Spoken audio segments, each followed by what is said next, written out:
تواب تب علينا وارحمنا وانظر إلينا، وارحمنا وانظر إلينا. رب وادخلنا جنانا أزلفت للمتقين، إذ ينادون ادخلوها بسلام آمنين. وصلاة الله تغشى أحمد الهادي الأمين، وعلى آل وصحب وجميع التابعين. ما تلا تال قرآنا جاء بالحق مبينا. يا تواب تب علينا، يا تواب تب علينا، وارحمنا وانظر إلينا، وارحمنا وانظر إلينا.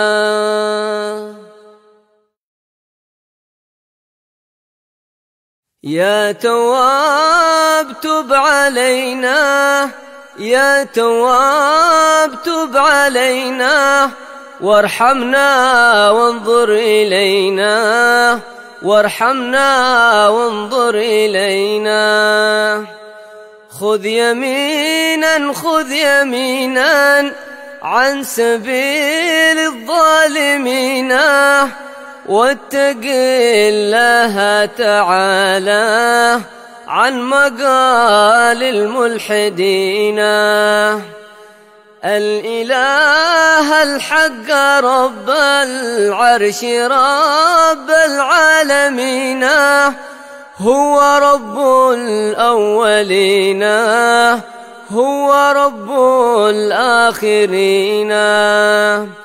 يا تواب تب علينا، يا تواب تب علينا، وارحمنا وانظر إلينا، وارحمنا وانظر إلينا. هو ربي هو حسبي هو خير الرازقين، هو غفار الخطايا هو خير الراحمين. رب وادخلنا جميعا في العباد الصالحين، وارض عنا واعف عنا وأجرنا أجمعين. يا تواب تب علينا، يا تواب تب علينا، وارحمنا وانظر إلينا، وارحمنا وانظر إلينا. وارض عنا واعف عنا وأجرنا أجمعين من عذاب في جحيم أرصدت للمجرمين، من عصاة فاسقين وعتاة كافرين. رب وادخلنا جنانا أزلفت للمتقين. يا تواب تب علينا، يا تواب تب علينا، وارحمنا وانظر إلينا، وارحمنا وانظر إلينا. رب وادخلنا جنانا أزلفت للمتقين، إذ ينادون ادخلوها بسلام آمنين. وصلاة الله تغشى أحمد الهادي الأمين، وعلى آل وصحب وجميع التابعين. ما تلا تال قرآنا جاء بالحق مبينا. يا تواب تب علينا، يا تواب تب علينا، وارحمنا وانظر إلينا وارحمنا وانظر إلينا.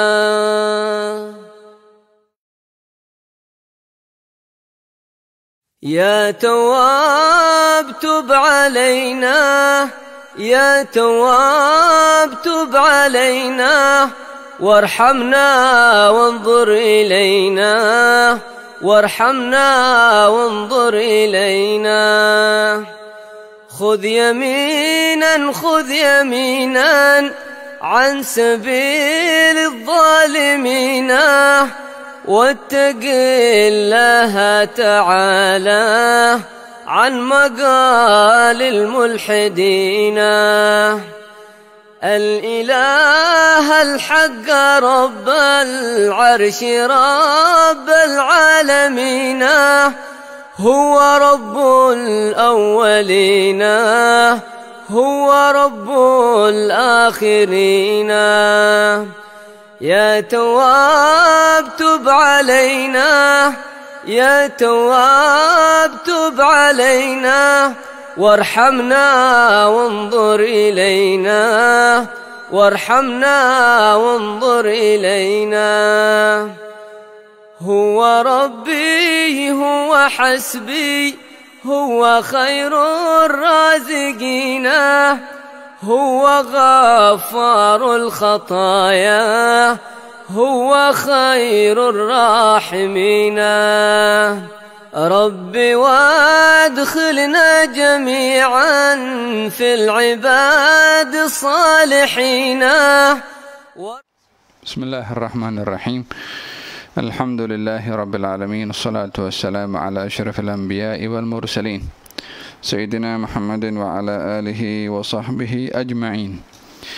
أما بعد، قال الإمام الحبيب عبد الله بن علوي الحداد في كتابه رسالة المعاونة المظاهرة المؤازرة للراغبين من المؤمنين في سلوك طريق الآخرة، إلى أن قال رضي الله عنه: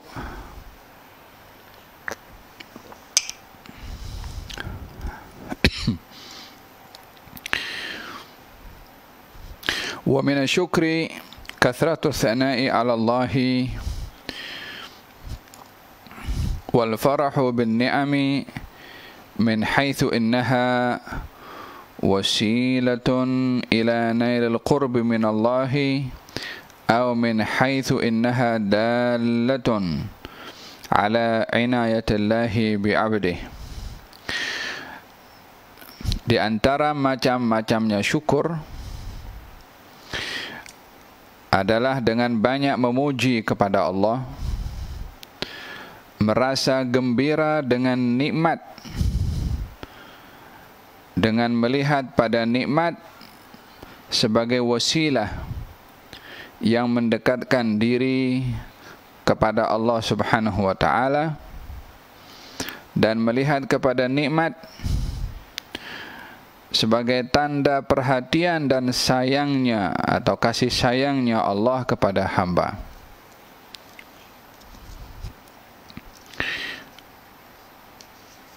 Di antara macam-macamnya syukur seperti sebelum ini dijelaskan, ada syukur dengan lisan, yaitu mengungkapkan Alhamdulillah. Syukur dengan anggota badan, menggunakan nikmat pada tujuan yang diperintahkan oleh Allah. Dan syukur dengan hati, meyakini datangnya nikmat dari Allah. Tiga ini barulah melengkapkan maksud syukur. Tidaklah sempurna syukur kalau hanya dengan lisan, namun tidak menggunakan nikmat di tempat yang diridhai oleh Allah. Dapat nikmat Alhamdulillah, tapi nikmat digunakan untuk takabur, untuk sombong, untuk maksiat, tak sempurna syukur. Nikmat atau mendapat nikmat dan bersyukur dengan lisan tanpa menyadari, meyakini datangnya nikmat dari Allah, maka tak sempurna juga. Di antara macam-macamnya nikmat, di antara macam-macamnya syukur, kasratus sana, banyak memuji kepada Allah. Dan merasa gembira ketika mendapat nikmat. Kasratus sana, banyak memuji kepada Allah. La ilaha illallah. Orang yang mendapatkan nikmat, maka terlepas daripada melihat nilai nikmat itu, berharga atau tidak, besar atau tidak, mahal atau tidak, sikit atau banyak, terlepas daripada itu semua, hendaklah kita terlebih dahulu melihat datangnya nikmat ini daripada siapa. Walillahil mathalul a'la. Untuk contoh memudahkan kepada kita, kalau ayah atau ibu kita menghadiahkan kepada kita pen dan tertulis di situ, ini dari ibu, ini dari ayah, maka pen itu akan dibawa kemana-mana oleh anaknya. Kalau ada orang datang, aku nak ambil pen ini, dia tak akan kasih. Kalau dia kata, aku akan beli pen ini dengan 3 kali ganda harga, dia tak akan jual. Apa sebabnya? Disebabkan pen itu tidak dilihat daripada harganya berapa, tapi siapa yang beri itu pen. Lebih-lebih lagi ada signature-nya, atau ada tulisan daripada ibu, daripada ayah contohnya, maka pen itu ada nilainya di hati si anak, walaupun pen itu harganya murah. Faham tak? Allah subhanahu wa ta'ala memberi kepada hamba nikmat, mungkin kalau dilihat daripada nilainya, harganya, mungkin perkara itu biasa. Tetapi kalau kita melihat nikmat itu datang daripada Allah subhanahu wa ta'ala, maka ia menjadi luar biasa, dan kita tidak melihatnya nikmat itu kecil atau kurang bernilai, disebabkan yang memberikan itu adalah Allah subhanahu wa ta'ala. Oleh sebab yang demikian dikatakan, qaliluka la yuqalu qalilum. Sedikit daripadamu tak boleh dikatakan sedikit. Dia banyak, dia bernilai, dia berharga. Apa sebabnya? Disebabkan datang daripada yang maha berkuasa subhanahu wa ta'ala. Ada satu pedang yang diberikan oleh Nabi kepada satu sahabat.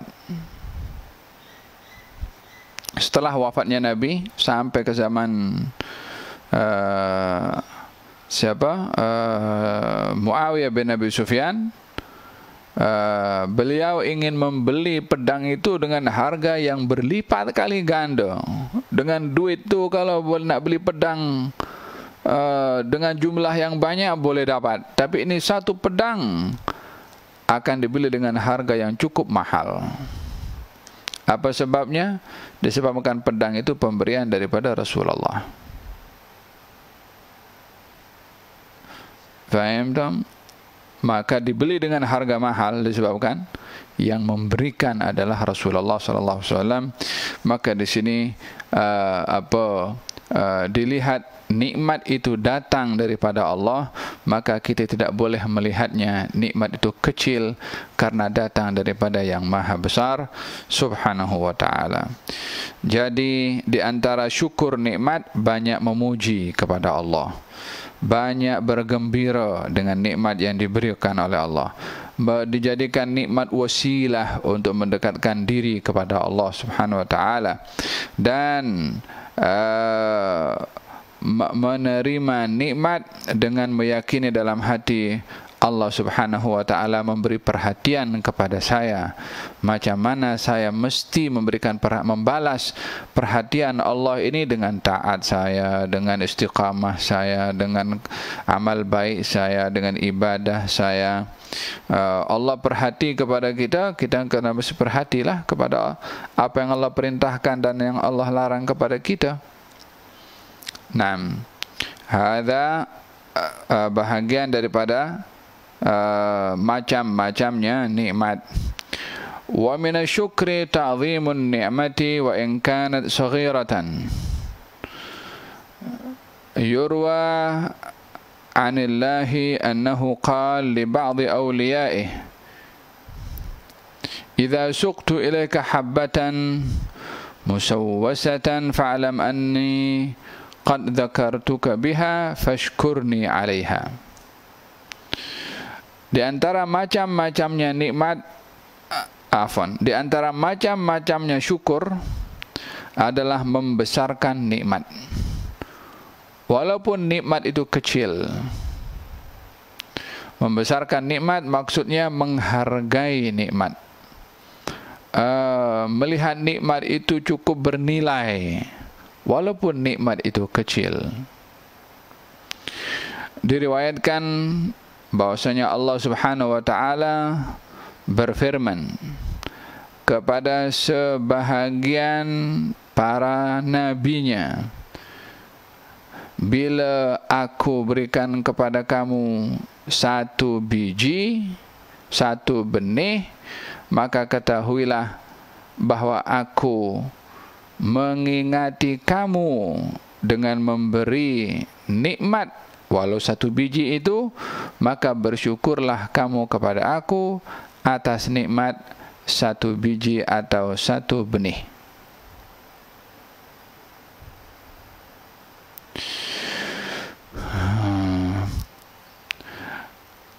Kata-kata ini ingin memberitahukan bahwasanya orang yang diberi nikmat oleh Allah, dia diingati oleh Allah. Diingati oleh Allah itu satu perkara yang luar biasa bagi seseorang kalau dia diberi nikmat oleh Allah Subhanahu wa taala dengan ingatan Allah kepadanya. Memang tiada apapun yang terlepas daripada pengetahuan Allah Subhanahu wa taala. Di saat pengetahuan Allah itu mengenai kepada kita, di situ kita termasuk daripada golongan orang-orang yang dalam ilmunya Allah kita dapat itu nikmat. Bermakna kita diingati dalam ilmunya Allah untuk mendapatkan nikmat tersebut. Dan diingati oleh Allah bukan perkara yang biasa, tetapi ia perkara yang sangat luar biasa. La ilaha illallah. Walihada ketika ada seorang sahabat Nabi sallallahu alaihi wa ala alihi wasallam diberi khabar oleh baginda Rasulullah sallallahu alaihi wasallam kalau Allah menyebut namanya, yakni Allah menyebut nama sahabat itu. Maka sahabat mengatakan, Allah sebut nama saya. Dalam satu riwayat yang lain dinyatakan ada orang-orang yang namanya disebut oleh Nabi. Nabi disebut nama saya, yakni ketika diingati itu, disebut namanya, dia menjadi satu kebanggaan bagi seseorang kalau disebut namanya oleh Allah. Kalau disebut namanya oleh Nabi sallallahu alaihi wa ala alihi wasallam. Faham dong? Kita kalau dalam satu majlis, kemudian dalam majlis itu nama kita disebut, at least paling tidak ada rasa gembira dalam hati bila nama disebut. Bila yang menyebut ini makhluk, manusia pun sudah seronok, apatah lagi kalau yang menyebut nama kita adalah Allah Subhanahu wa taala. Tentunya perkara yang amat luar biasa dan kehormatan yang mulia, yang tinggi bagi seseorang bila namanya disebut oleh Allah Subhanahu wa taala. Walihada katanya, aku tidak memberi nikmat walaupun satu benih pun kecuali aku ingat kepada engkau. Jadi ketika saat menerima satu benih je, nampak kecil, ya, yang bernilai adalah ingatannya Allah, perhatiannya Allah. Jadi kata Imam Al-Haddad, membesarkan nikmat walaupun ianya kecil dengan apa? Dengan mengingati bahwasanya nikmat itu dapat karena ingatannya Allah kepada dia, karena ilmunya Allah Subhanahu wa taala yang menentukan nikmat itu untuk sampai kepada fulan di waktu tertentu, di saat tertentu. Fashkurni alaiha, maka syukurlah kamu kepada aku, kata Allah Subhanahu wa taala, walaupun hanya sekedar satu benih dari tanaman. Wa minasyukri bin ni'ami min ghairi khurujin ila ma yuhim tazkiyatan nafsi fid diniyati wat tabajjuh bid dunya fid dunyawiyat wal a'mal bin niyat wal khair kulluhu fil iqtida' bis salaf salih fi jam'il halati wallahu ta'ala alam. Di antara macam-macamnya syukur, menceritakan nikmat, mengekspresikan akan nikmat yang didapat. Min ghairi khurujin ila ma yuhimu tazkiyatan nafsi fid diniyat, tanpa kita merasa di dalam hati kita membesarkan diri kita dalam hal-hal keagamaan, dan tidak dilihat kita sombong dengan mendedahkan dan menceritakan nikmat dalam hal keduniaan. Dan pada hakikatnya setiap amal itu bergantung kepada niatnya. Maksudnya apa? Di antara syukur kepada nikmat ini adalah kita menceritakan nikmat, mendedahkan nikmat, menunjukkan nikmat. Wa amma bi ni'mati rabbika fahaddits, dan pada nikmat Allah Subhanahu wa taala fahaddits, kamu ceritakan, kamu dedahkan, kamu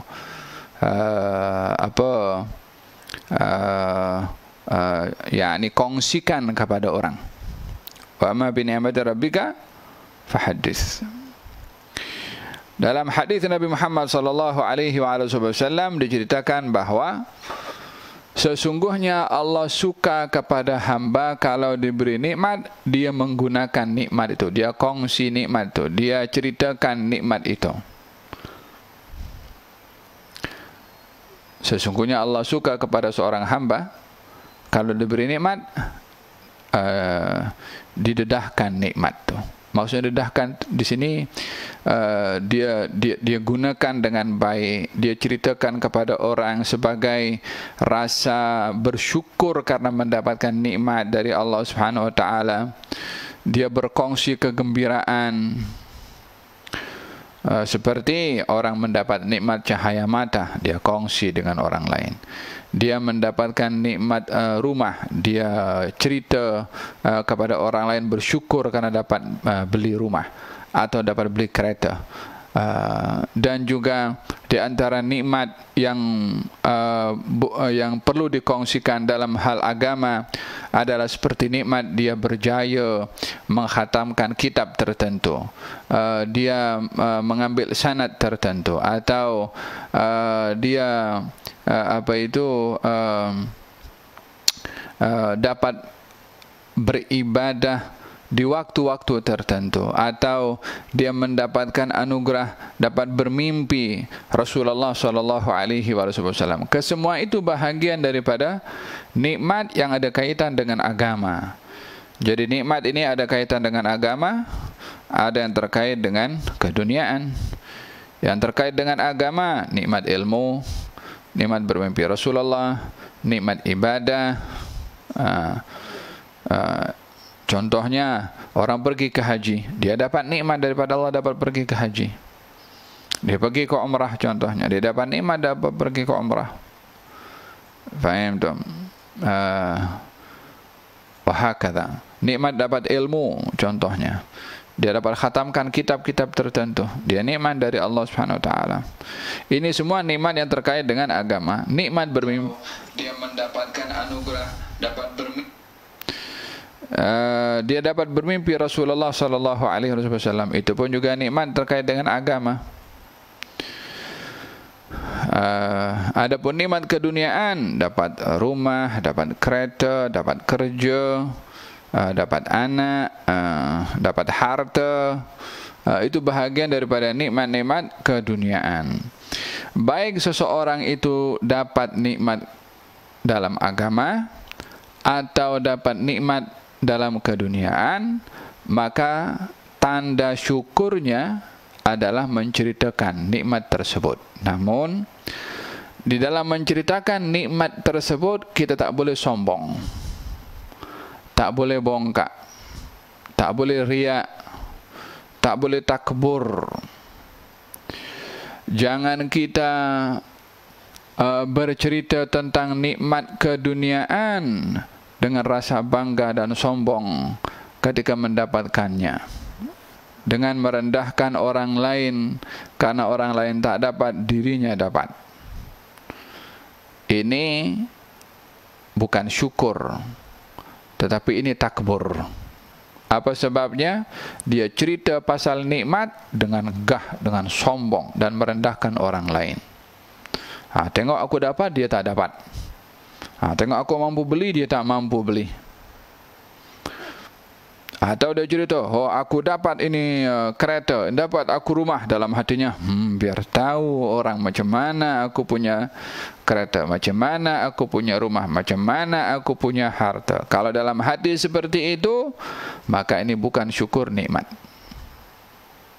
Justru ini takbur, riya, ujub. Oleh sebab itu, bila seseorang ingin menceritakan nikmat keduniaan dan boleh takbur atau ujub, jangan cerita pasal nikmat. Karena khawatir akan tergelincir kepada dosa dengan takjub tadi. Tapi kalau dia cerita nikmat kepada orang lain sebagai tanda syukur kepada Allah, alhamdulillah, Allah bagi aku nikmat luar biasa. Ungkapan itu diungkapkan dalam hati memang bersyukur kepada Allah, bukan nak tunjuk-tunjuk. Maka dalam hal ini itu bahagian daripada syukur. Oleh sebab itu kata Imam Al-Haddad di sini apa katanya? Wal a'malu binniyat. Amal itu dinilai dengan niatnya. Saat dia cerita pasal nikmat, apa nawaitunya? Yang lebih berbahaya kalau seseorang itu mendedahkan nikmat dalam hal agama, tapi dalam hatinya dia sombong, dalam hatinya dia takbur, dalam hatinya dia riya. Contohnya, dia ingin bercerita kalau dia bermimpi Rasulullah. Bermimpi Rasulullah nikmat dalam hal agama. Bolehkah dia ceritakan kepada orang lain? Ya, bahagian daripada syukur nikmat, dia kena cerita kepada orang yang dilihat sebagai seorang yang amanah. Namun saat dia bercerita, biar tahu orang aku dah mimpi, biar tahu orang dah dalam hati ini ada perasaan seperti itu, maka dia tak boleh cerita nikmat tersebut. Dia tak boleh dedahkan nikmat tersebut. Dia simpan. Apa sebabnya? Disebabkan kalau dia cerita, dia sombong, dia ujub, dia berdosa. Maka menceritakan atau bersyukur atau menceritakan nikmat itu adalah sunnah, namun bila menyebabkan tergelincir kepada sombong dan riak dan itu dosa, maka kita tidak boleh mengundang dosa dengan perbuatan yang sunnah. Faham tak? Walihada ada seorang sebenarnya Abu Musa Al-Ash'ari. Abu Musa Al-Ash'ari, dia cerita dalam satu peperangan, dia cerita dalam satu peperangan ini perjalanan yang begitu sukar, musim panas yang begitu terik, sehingga dalam perjalanan itu selipar mereka ini menipis karena terlalu panasnya tanah padang pasir. Walaupun selipar itu terbuat daripada kulit ya, namun karena terlalu panas itu macam makin lama makin menipis, macam dimakan oleh panas atau terik panas matahari.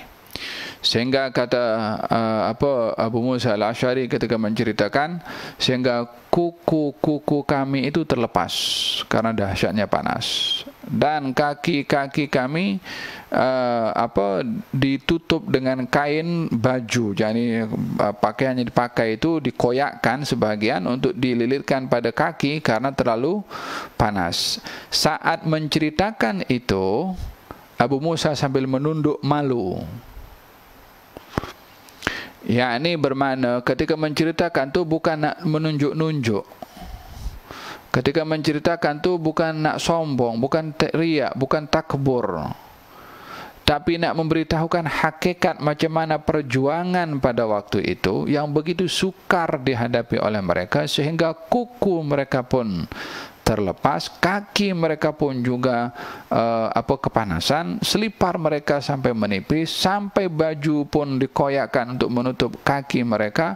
Satu pengorbanan yang luar biasa, satu keadaan sukar yang luar biasa, dan bagaimana mereka sabar, tabah berhadapan dengan itu semua, yang itu semua bahagian daripada nikmat dalam agama. Sabar, tabah, perjuangan diceritakan kepada orang, namun saat ia menceritakan dalam keadaan menundukkan kepalanya, malu nak cerita, yakni bukan tujuan bercerita itu untuk nak menunjuk-nunjuk. Faham Tom? Ini halus. Perbezaannya seseorang menceritakan nikmat itu sebagai tanda syukur dan tidak, nawaitunya apa? Innamal a'malu binniyat. Orang cerita kepada kita, semalam aku bangun malam lah, alhamdulillah, semalam aku bangun malam qiyamul lail. Boleh kita, awak ni jangan riak lah, awak buat ibadah, buatlah seorang-seorang, tak apa, cerita kepada orang lain. Kita tak boleh nak tuduh dia seperti itu. Mungkin dia bercerita memang nak ekspresikan syukurnya dia kepada Allah karena dapat bangun malam. Atau mungkin dia nak ingatkan kita supaya kita pun bangun malam juga. Faham dong? Nak tuduh tak boleh. Nak kasih ingat silakan saja. Nak nasihat silakan saja. Nak beritahu supaya tak riak silakan saja. Faham dong? Hadza berkenaan dengan tanda syukur nikmat. Jadi kesimpulannya, tanda syukur nikmat itu, tanda syukur nikmat banyak memuji kepada Allah, bergembira dengan nikmat yang didapat, menggunakan nikmat untuk mendekatkan diri kepada Allah, melihat kepada nikmat tanda kasih sayangnya Allah kepada dia. Tanda syukur nikmat membesarkan nikmat walaupun ianya kecil dengan melihat siapa yang memberi nikmat, yaitu Allah yang Maha Agung. 10. Tanda syukur nikmat bercerita kepada orang lain, baik itu nikmat keagamaan atau nikmat keduniaan, tapi jangan sombong, jangan riak, jangan ujub saat bercerita kepada orang lain. Yang kalau dia akan ujub atau riak, jangan cerita pasal nikmat kepada orang. Hadza tanda-tanda seseorang bersyukur akan nikmat yang datang dari Allah Subhanahu wa taala, wal khairu kulluhu fil iktida'i bis salafis salih, dan segala kebaikan di dalam mengikuti para salaf fi jami'il halat, dalam segala keadaan. Wallahu ta'ala a'lam bis-shawab. Hadza seorang sahabat Nabi datang bertanya kepada Rasulullah, ya Rasulullah, saya ini suka untuk menggunakan nikmat Allah dengan berpenampilan kemas dan rapi. Pada pakaiannya, ialah nak tunjuk pakaiannya bagus, rapi apa semua. Sampai seliparnya pun juga, tali kepada selipar itu diperhati oleh dia. Adakah ini dikatakan sombong? Yakni nak mendedahkan nikmat itu dengan dipakai, kalau baju-baju baru dipakai, kereta-kereta baru dipakai, apa saja yang pemberian daripada Allah berupa keduniaan dimanfaatkan, dipakai, atau dikongsi, cerita kepada orang lain. Adakah itu bahagian daripada perkara yang dilarang? Kata baginda Rasulullah, al-kibru batrul haq wa ghamtun nas. Yang sombong itu kalau dia menolak kebenaran dan merendahkan orang lain. Bila dia menggunakan nikmat tadi nak menunjuk-nunjuk, dia jadi riak. Bila dia menggunakan nikmat itu merendahkan orang lain yang tak dapat macam dia, dia sombong. Kalau dia menggunakan nikmat itu nak menunjuk ke diri sendiri, bukan kepada orang, dia akan ujub. Ya Allah, tak selamat pun juga. Yang selamat bagaimana? Yang kalau menggunakan nikmat, bukan menunjuk-nunjuk kepada orang, bukan untuk sombong, bukan untuk takabur, tapi untuk nak menzahirkan betapa besar nikmat yang Allah beri kepada dia. Itulah bahagian daripada macam-macamnya syukur nikmat.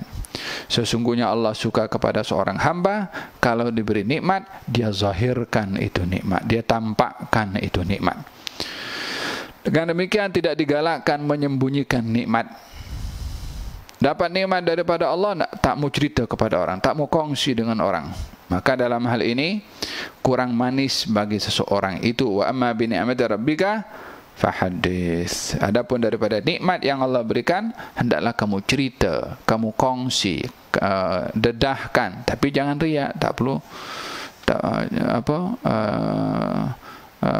tak boleh menunjuk-nunjuk. Jadi perbezaannya halus, ya, perbezaannya halus dan terkait dengan nawaitu. Hada berkenaan dengan bab syukur. Akan diteruskan oleh Al-Imam Abdullah bin Al-Haddad berkenaan bab zuhud. Ya, akan dibahaskan pada pertemuan yang akan datang insya-Allah.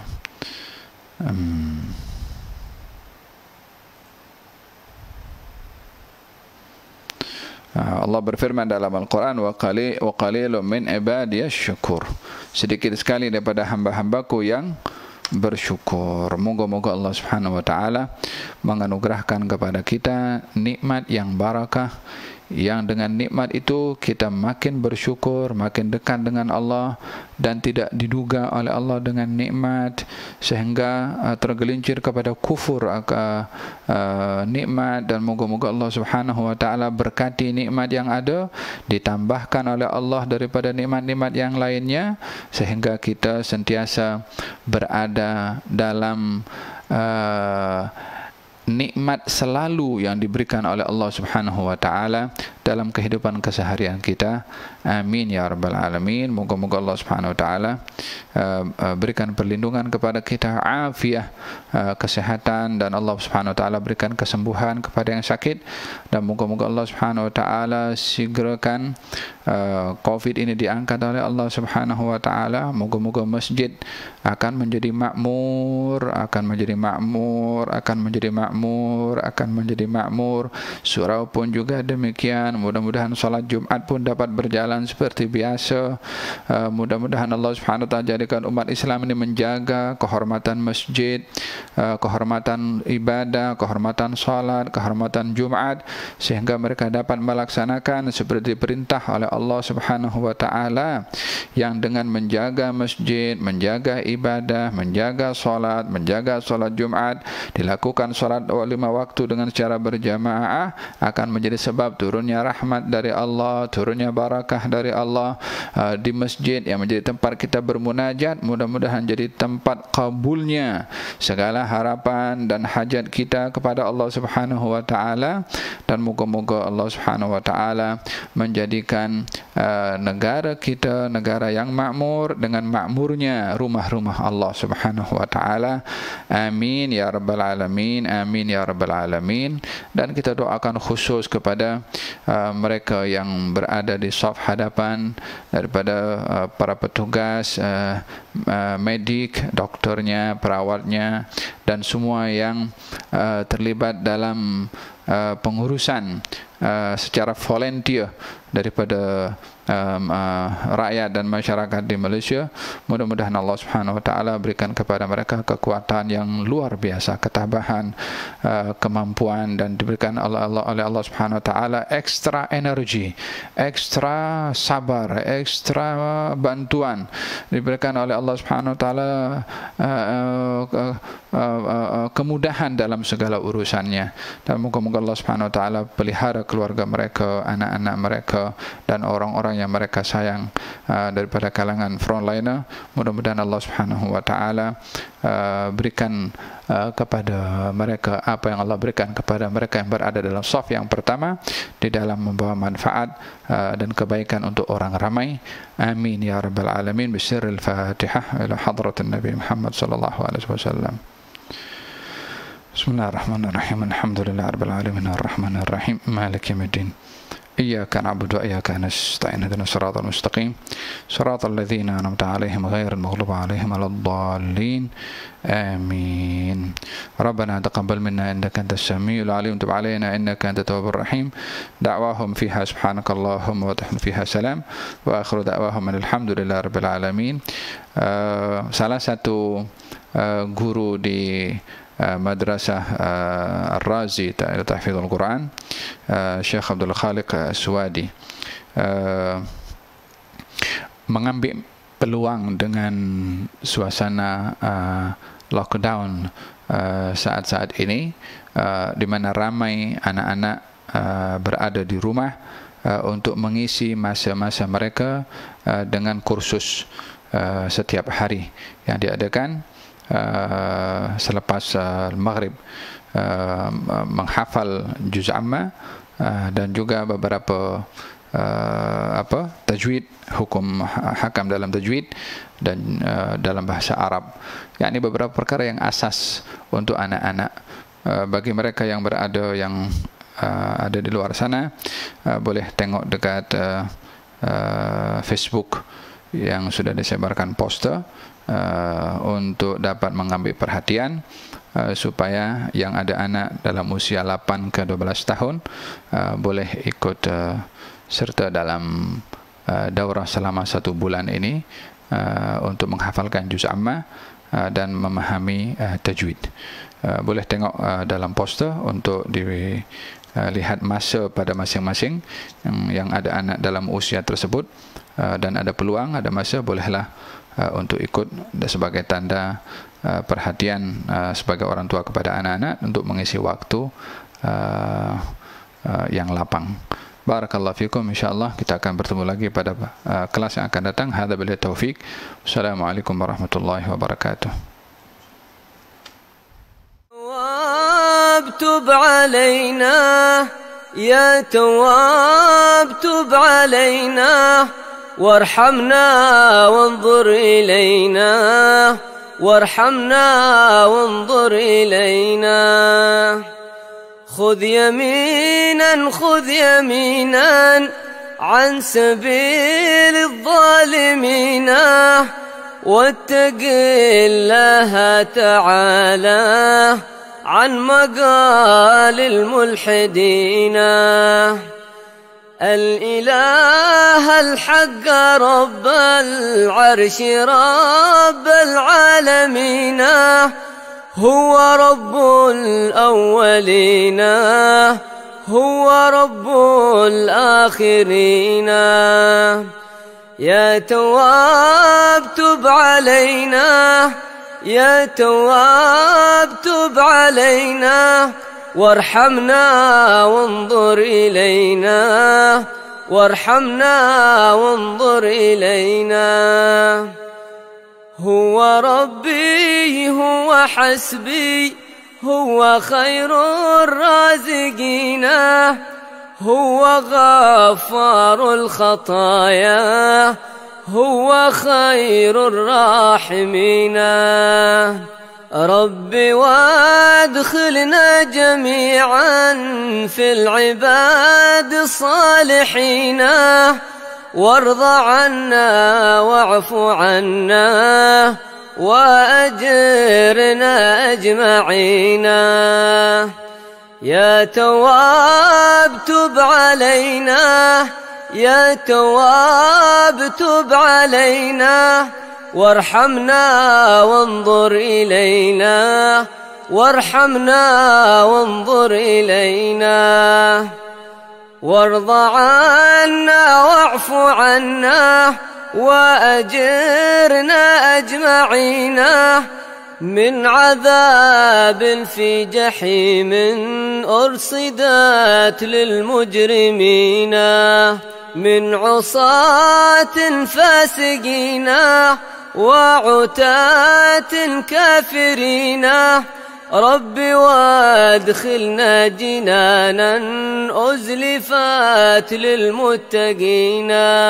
يا تواب تب علينا، يا تواب تب علينا، وارحمنا وانظر إلينا، وارحمنا وانظر إلينا.